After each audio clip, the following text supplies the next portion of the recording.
ఓం నమో నారాయణాయ. ఓం నమ శివాయ. శ్రీమాత్రే నమ.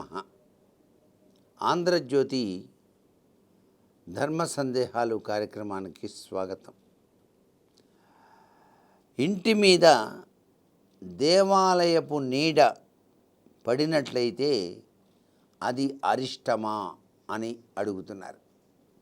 సహజసిద్ధంగా వాస్తు శాస్త్రంలో ఒక గొప్ప నియమం ఉంది.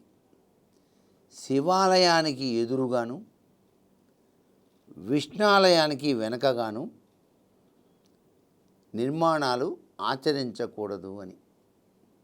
అంతేకాకుండా ధ్వజస్తంభం నీడ గనక ఇంటి మీద గనక పడ్డట్టయితే ఆ గృహంలో నివసించేటువంటి వారి యొక్క అభివృద్ధి రాను రాను తగ్గిపోతుంది అని చెప్పేసి.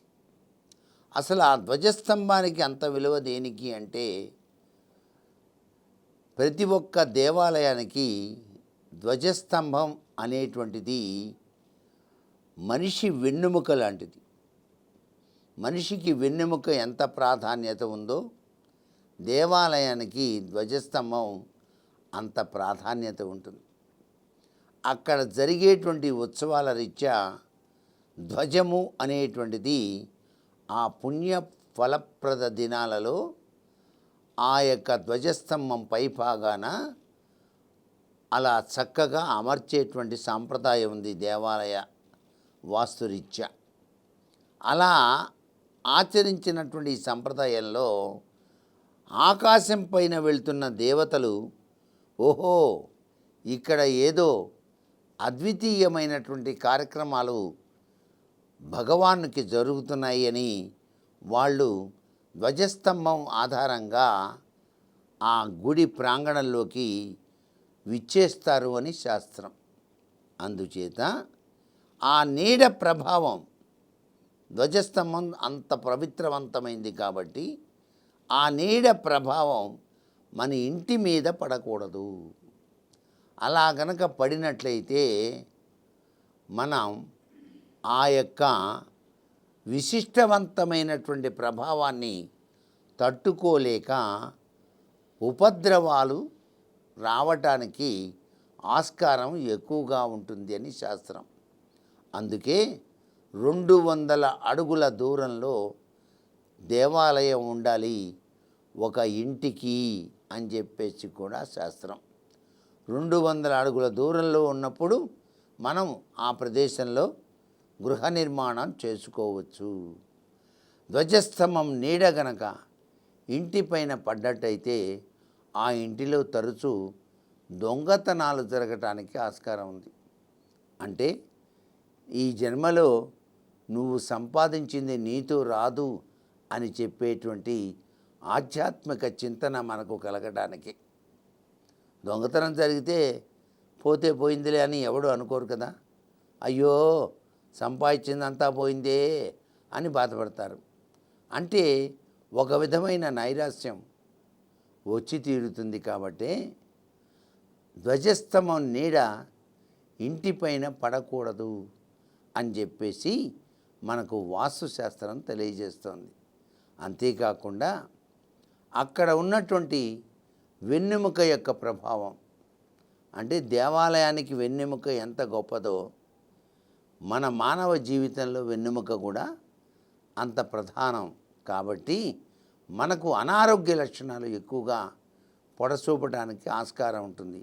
దేవాలయం నీడ గనక, ఆ ధ్వజస్తంభం నీడ గనక మన ఇంటి మీద పడ్డట్లయితే దోషము అని చెప్పేసి చెప్పాలి. అలాగే వేదాదోషం అని చెప్పేసి వృక్షాల యొక్క నీడ కూడా మన ఇంటి మీద పడకూడదు. అది వృక్షవేదాదోషము అని కూడా అంటాం.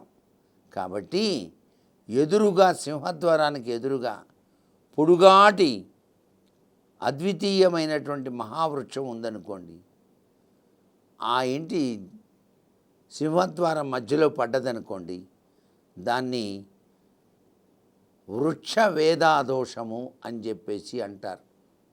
కాబట్టి ఎటువంటి పరిస్థితుల్లోనూ వాస్తుశాస్త్రాన్ని పాటించేవారు ధ్వజస్తంభం నీడ పడకుండా ఉండే విధంగా ఉన్నటువంటి స్థలాన్ని మాత్రమే మీరు కొనుగోలు చేసి కట్టుకోవాలి అని చెప్పేసి శాస్త్రం.